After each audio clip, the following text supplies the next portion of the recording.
कहते हैं कि हर 2 मिनट की शोहरत के पीछे 8 घंटे की कड़ी मेहनत होती है। यानी बिना कड़ी मेहनत के सफलता मिलना नामुमकिन है। अपने जीवन का चाहे जितना बड़ा लक्ष्य आप तय करें, उसे हासिल कर सकते हैं। बस इतना ध्यान रखना है कि लक्ष्य जितना बड़ा होगा, मेहनत उतनी ज्यादा लगेगी।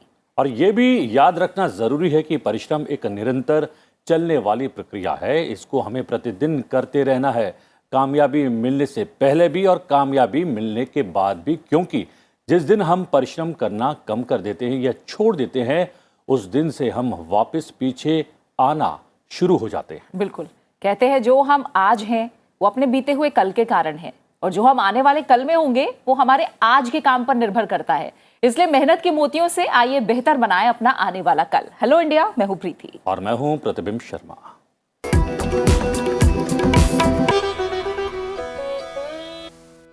और आइए शुरुआत करते हैं, देखते हैं शीतकालीन सत्र से जुड़ी बड़ी खबरें।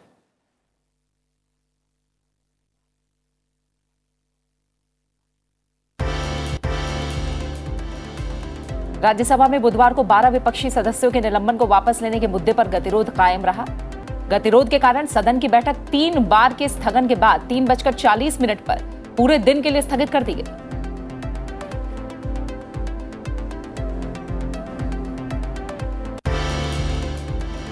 बारह सदस्यों के निलंबन रद्द करने संबंधी आनंद शर्मा और पी चिदम्बरम के नोटिस को लेकर उपसभापति हरिवंश ने कहा, बगैर सभापति की अनुमति के नोटिस को स्वीकार नहीं किया जा सकता। वहीं सदन के नेता पीयूष गोयल ने कहा कि निलंबित सांसदों को अपने व्यवहार के लिए देश और सदन से माफी मांगनी चाहिए।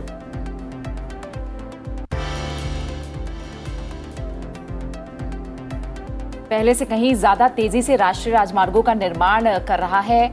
अब भारत अगले 2 साल में सड़क निर्माण में 15 लाख करोड़ रुपए खर्च करने का लक्ष्य है। केंद्रीय सड़क परिवहन और राजमार्ग मंत्री नितिन गडकरी ने राज्यसभा में प्रश्नकाल के दौरान ये जानकारी दी है।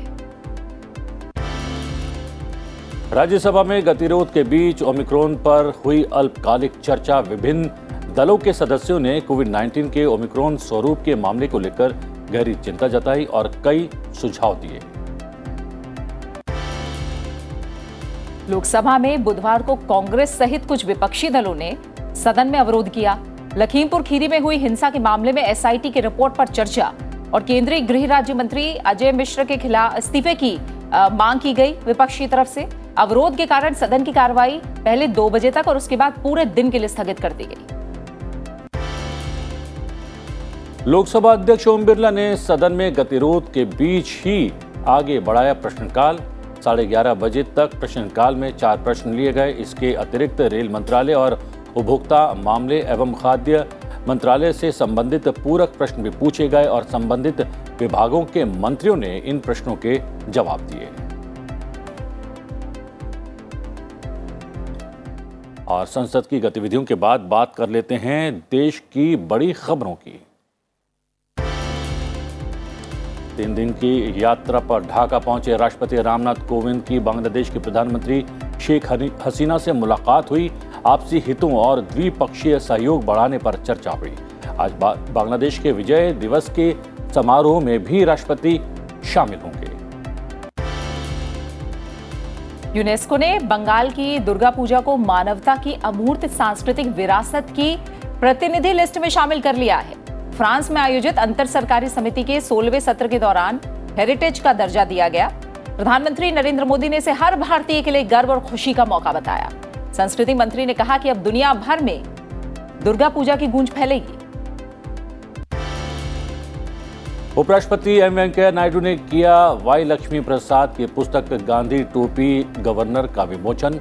उन्होंने बेहतर तथ्य आधारित शोध के माध्यम से भारतीय इतिहास के पुनर्मूल्यांकन पर जोर दिया। साथ ही भारतीय स्वतंत्रता सेनानियों और नेताओं पर अधिक पुस्तकों के साथ भारतीय इतिहास के लिए एक नए दृष्टिकोण का आह्वान किया।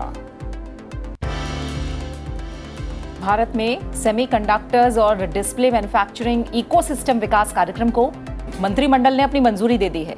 इस प्रोजेक्ट के लिए 76,000 करोड़ रुपए का प्रावधान किया गया है। प्रधानमंत्री कृषि सिंचाई योजना को अगले 5 साल बढ़ाने के लिए भी हरी झंडी दे दी गई है। केंद्रीय मंत्रिमंडल ने रुपे डेबिट कार्ड और कम राशि वाले भीम यूपीआई लेन देन को बढ़ावा देने के लिए प्रोत्साहन योजना को मंजूरी दी है। ये योजना सुलभ डिजिटल भुगतान के तरीकों का निर्माण करने में मदद करेगी। योजना में एक साल में 1300 करोड़ रुपए खर्च होंगे। ये योजना फिनटेक स्पेस में अनुसंधान, विकास और नवाचार को और बढ़ावा देगी। साथ ही देश के विभिन्न भागों में डिजिटल भुगतान को और अधिक मजबूत बनाने में भी मदद करेगी। बुधवार को संसद परिसर में सामाजिक न्याय अधिकारिता संबंधी समिति और सबऑर्डिनेट लेजिस्लेशन कमेटी की बैठक हुई। बैठक में समिति सदस्यों ने अलग अलग मुद्दों पर चर्चा की। देश के 10 राज्यों में फैला ओमिक्रॉन वेरिएंट, तेलंगाना और पश्चिम बंगाल में मिले नए मरीज। केंद्रीय स्वास्थ्य सचिव की राज्यों के साथ बैठक हुई। कोविड-19 के नए वेरिएंट के तेजी से फैलाव पर WHO की भी चेतावनी आई है। दिल्ली से नेपाल की राजधानी काठमांडू के लिए बस सर्विस फिर शुरू हो गई है। अंबेडकर स्टेडियम टर्मिनल से काठमांडू के लिए बस रवाना हुई।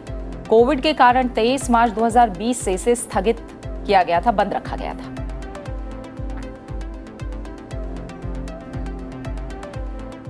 और आइए अब देखते हैं राज्यों से जुड़ी बड़ी खबरें।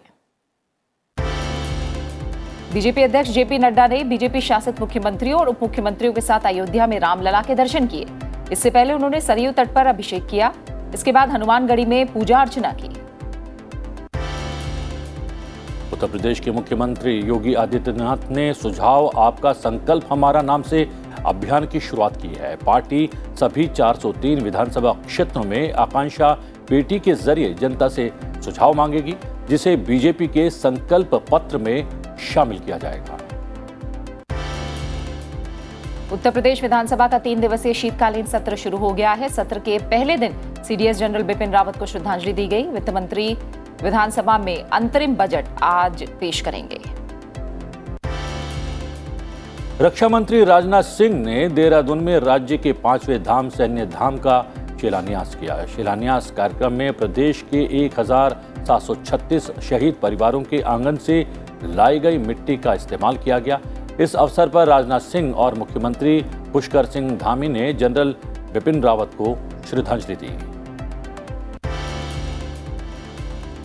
आम आदमी पार्टी की तरफ से जालंधर में तिरंगा यात्रा निकाली गई। इसमें आम आदमी पार्टी के प्रमुख और दिल्ली के मुख्यमंत्री अरविंद केजरीवाल के साथ पार्टी के कई नेता शामिल हुए। तिरंगा यात्रा में भारी संख्या में पार्टी के कार्यकर्ता भी शामिल हुए। कांग्रेस ने पंजाब चुनाव के घोषणा पत्र के लिए जनता से सुझाव मांगे हैं। चंडीगढ़ में पार्टी के सोशल मीडिया विंग के द्वारा तैयार किए गए आवाज पंजाब दी वेबसाइट को लॉन्च किया गया, जिसमें लोग घोषणा पत्र को लेकर अपने सुझाव भी दे सकते हैं। पंजाब विधानसभा चुनाव की तैयारियों का जायजा लेने के लिए केंद्रीय चुनाव आयोग की एक उच्च स्तरीय टीम पंजाब पहुंची। इस टीम का नेतृत्व मुख्य चुनाव आयुक्त चंद्रा कर रहे हैं। टीम पंजाब में 2 दिन रहकर चुनावी तैयारियों का जायजा लेगी। आरएसएस प्रमुख मोहन भागवत ने उत्तर प्रदेश के चित्रकूट में आयोजित हिंदू एकता महाकुंभ में हिंदुओं की घर वापसी के लिए अभियान चलाने की बात कही। उन्होंने कार्यक्रम में मौजूद लोगों को इसके लिए शपथ भी दिलवाई। आंध्र प्रदेश में पश्चिमी गोदावरी जिले के जंगारेड्डीगुंडेम में एक बस के नाले में गिरने से 9 लोगों की जान चली गई, 22 लोग घायल हुए हैं। उपराष्ट्रपति, प्रधानमंत्री सहित कई लोगों ने इस हादसे पर दुख जताया है। प्रधानमंत्री ने मृतकों के परिजनों को 2-2 लाख रुपए का मुआवजा देने का ऐलान किया है। दक्षिणी कश्मीर के पुलवामा जिले के राजपोरा इलाके में सुरक्षा बलों ने एक आतंकी को मार गिराया।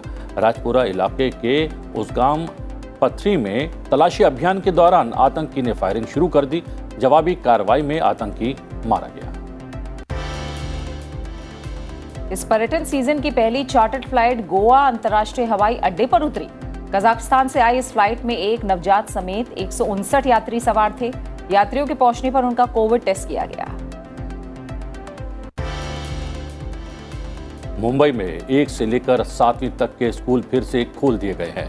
21 महीने के लंबे अंतराल के बाद स्कूलों को कोविड प्रोटोकॉल के पालन करते हुए फिर से खोल दिया गया है। हालांकि मुंबई में कोरोना के नए वेरिएंट को लेकर अभिभावकों ने चिंता जताई है।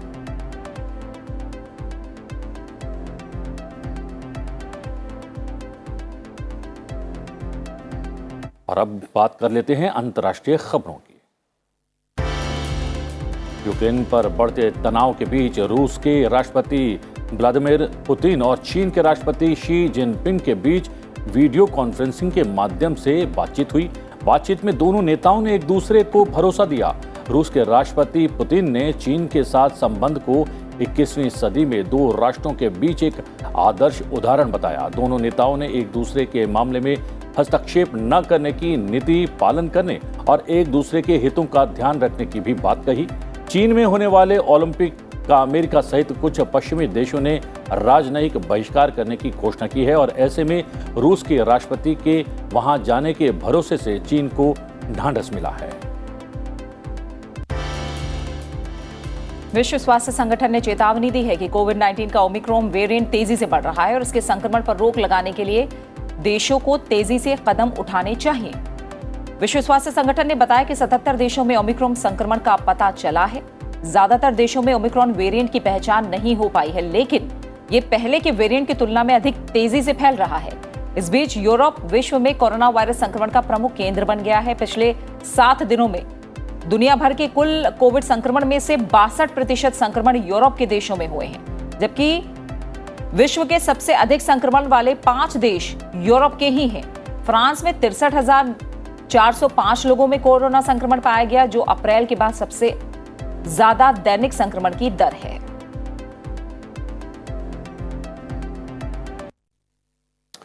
प्रीति, अब आज की क्या विशेष गतिविधियां हैं उस पर भी नजर डाल लेते हैं। बिल्कुल। आज की बड़ी गतिविधियों की बात करें तो बांग्लादेश यात्रा के दूसरे दिन राष्ट्रपति रामनाथ कोविंद विजय दिवस परेड में मुख्य अतिथि होंगे। इस कार्यक्रम में 122 सदस्यीय भारतीय त्रिसेवा दल भी भाग लेगा।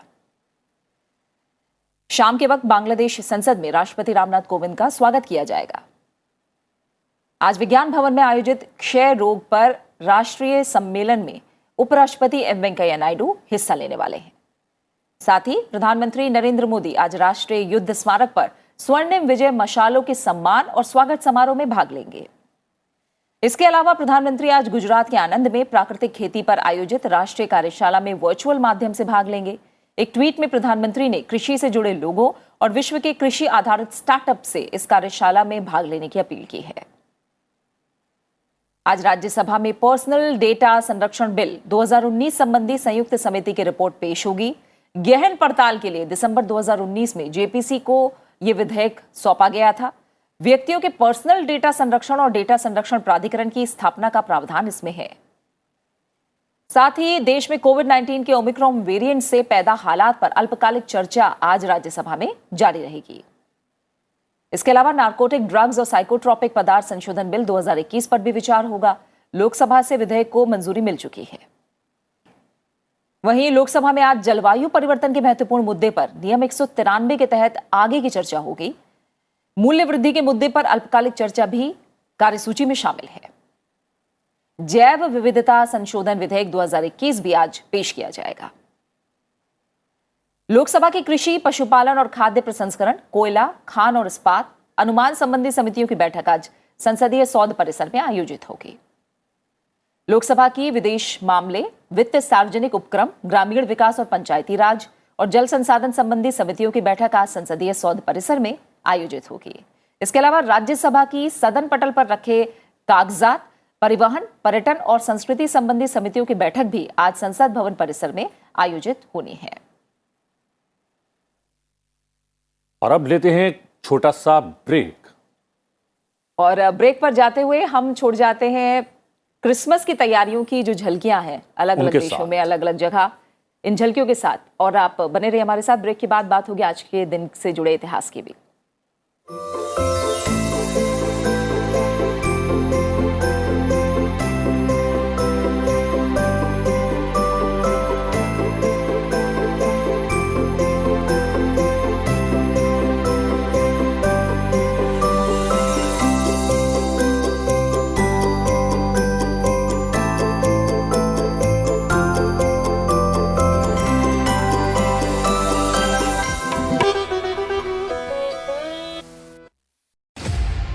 Prime Minister has laid the list of the new ministers on the table of the House.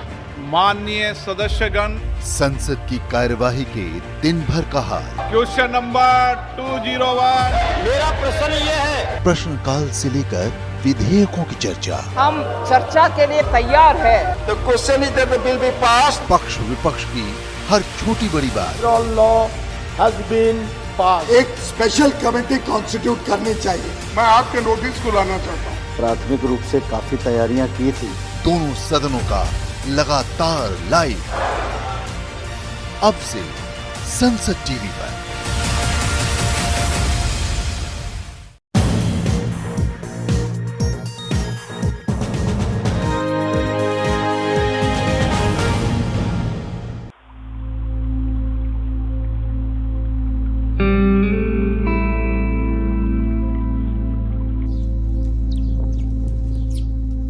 How the sparrow, a small and pretty bird, plays an important role in maintaining the ecological balance. When you look at sparrows, they are house sparrows, and when you look at its scientific name, it also suggests that it is Passer domesticus. It's very clearly indicate that it has great relation with human beings, and even scientific evidence suggests that fossils, when you look at the fossils evidences, in fact, that suggests that human dependent lineage of house sparrow.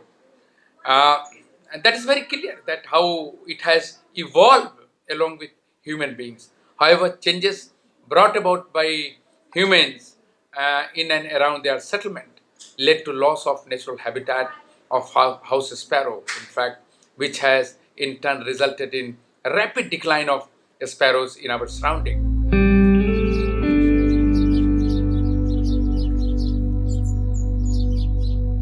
There are 26 species of sparrow worldwide, while 5 of them are found in India. For years, it has peacefully coexisted with human beings in our buildings and gardens. But in the last couple of decades, the population of house sparrow is on the decline in almost every city. The house sparrow is widespread across the world, inhabiting every continent except Antarctica, China, and Japan. Sparrows feed on pests and insects that damage crops and cause diseases. Also helps in reducing the vector-borne diseases. Contrary to it, sparrows' population is declining. The Royal Society for Protection of Birds added the house sparrow to its red list, which pose global conservation concern. Reason over population in urban areas, unfriendly architectural designing of present-day houses.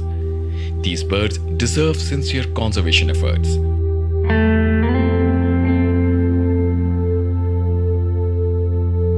There is a need to recover house sparrow populations from the urban centers.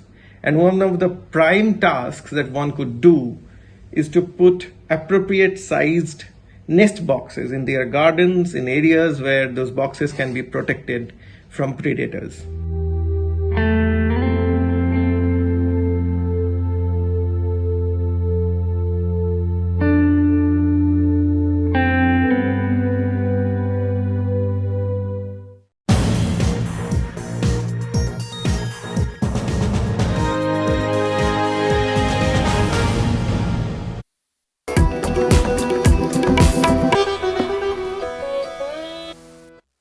Hello India break के बाद आपका एक बार फिर से स्वागत है और अब बात आज के इतिहास की। आइए जानते हैं आज के दिन से जुड़े इतिहास के बारे में और आपको बताते हैं कि इतिहास के पन्नों में 16 दिसंबर के नाम क्या खास घटनाएं दर्ज हैं। 16 दिसंबर वर्ष 1971 से भारत में विजय दिवस मनाने की शुरुआत हुई। 3 दिसंबर वर्ष 1971 में भारत और पाकिस्तान के बीच तीसरा युद्ध हुआ। इस युद्ध में पाकिस्तान को बड़ी हार का सामना करना पड़ा। इस हार के परिणाम स्वरूप पूर्वी पाकिस्तान आजाद हो गया और बांग्लादेश के रूप में एक नया देश बना। युद्ध का आरंभ पाकिस्तान द्वारा भारतीय वायुसेना के 11 स्टेशनों पर हवाई हमले से हुआ। 13 दिन तक चले इस युद्ध में 16 दिसंबर को ही पाकिस्तानी सेना ने सरेंडर किया। लगभग 90,000 पाकिस्तानी सैनिकों को भारतीय सेना द्वारा युद्धबंदी बनाया गया। 16 दिसंबर वर्ष 1991 में कजाकिस्तान सोवियत संघ से स्वतंत्र हुआ। यह यूरेशिया में स्थित एक देश है। कजाकिस्तान की राजधानी नूर सुल्तान है। क्षेत्रफल के आधार पर यह दुनिया का 9वां सबसे बड़ा देश है। वर्ष 1991 में सोवियत संघ के विघटन के बाद कजाकिस्तान ने सबसे अंत में अपने आप को स्वतंत्र घोषित किया। सोवियत प्रशासन के दौरान यहाँ कई महत्वपूर्ण रॉकेटों का प्रक्षेपण हुआ। 16 दिसंबर वर्ष 1971 में शहीद सेकेंड लेफ्टिनेंट अरुण खेत्रपाल का निधन हुआ। वे वर्ष 1971 के भारत पाकिस्तान युद्ध में अद्भुत पराक्रम दिखाते हुए वीर गति को प्राप्त हुए। उस समय उनकी उम्र महज 21 वर्ष की थी। खेत्रपाल को बसंतर के युद्ध का योद्धा भी कहा जाता है। अरुण खेत्रपाल अकेले ऐसे योद्धा थे जिन्होंने दुश्मन के 10 टैंकों को तबाह करने के बाद ही सांस ली। भारत सरकार ने शहीद सेकेंड लेफ्टिनेंट अरुण खेत्रपाल को मरणोपरांत भारत के सर्वोच्च सैन्य सम्मान परमवीर चक्र से सम्मानित किया। जी हाँ, इतिहास के बारे में बताने के साथ साथ हम हेलो इंडिया में आपकी सेहत की भी बात करते हैं और ये हम सब जानते हैं कि शारीरिक स्वास्थ्य के साथ साथ मानसिक स्वास्थ्य का ध्यान रखना भी बेहद आवश्यक होता है। इसलिए आज बात करेंगे ऑब्सेसिव कंपल्सिव डिसऑर्डर की। बिल्कुल, ऑब्सेसिव कंपल्सिव डिसऑर्डर से जो ग्रसित व्यक्ति है वो एक ही काम को बार बार करता है। जैसे घर में ताला लगाने के बाद भी बार बार उसे चेक करना, ताला खुला तो नहीं रह गया। कुछ लोग सफाई इस हद तक बार बार करने में जुट जाते हैं कि उन्हें ठंड और गर्मी में फर्क महसूस नहीं होता। बच्चों के कपड़ों को बार बार धोना, पैसे बार बार गिनना, इस तरह के कई उदाहरण हैं जो इशारा करते हैं कि व्यक्ति ऑब्सेसिव कंपल्सिव डिसऑर्डर से ग्रसित है। आखिर क्या है ये डिसऑर्डर और इस पर क्या करें अगर ये है और क्या ना करें, आइए जानते हैं अपने एक्सपर्ट से।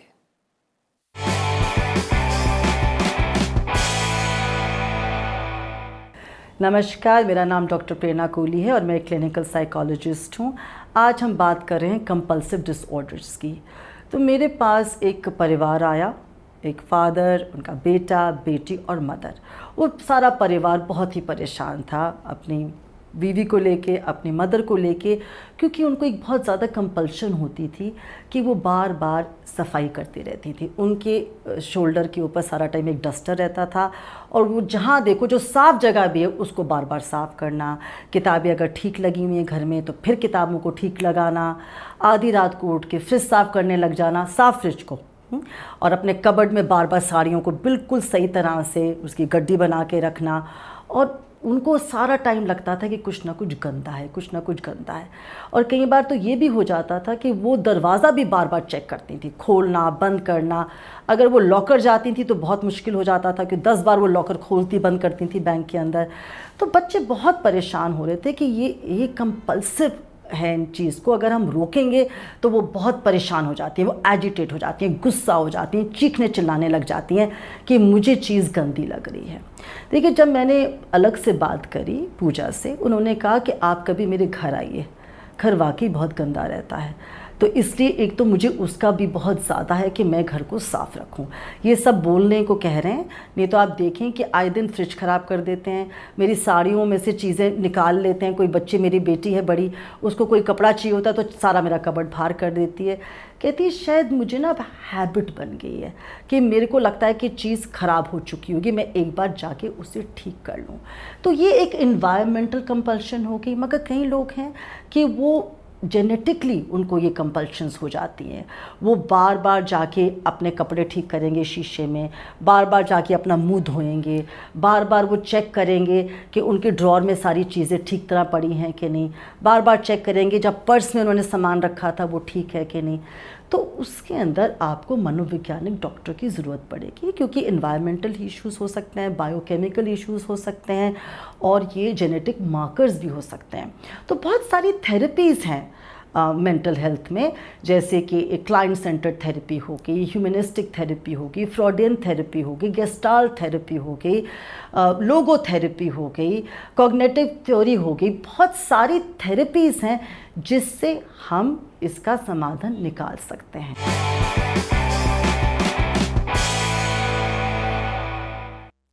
और अब नजर डालते हैं संसद टीवी पर आज प्रसारित होने वाले कार्यक्रमों पर। हेलो इंडिया के बाद 10 बजे हमारा विशेष कार्यक्रम संसद में आज। सुबह 11 बजे से देखिए संसद की कार्रवाई का सीधा प्रसारण। रात 8 बजे आज की खबर।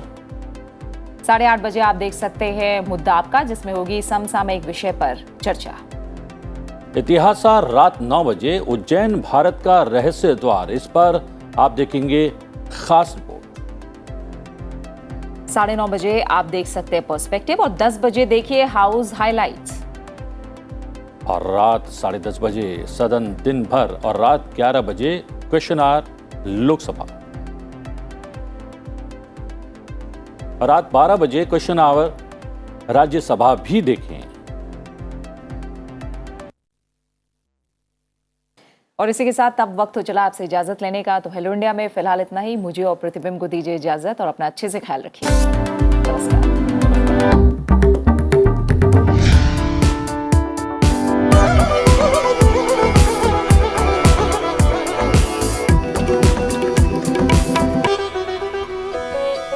I appeal to all of you. मामले में महत्वपूर्ण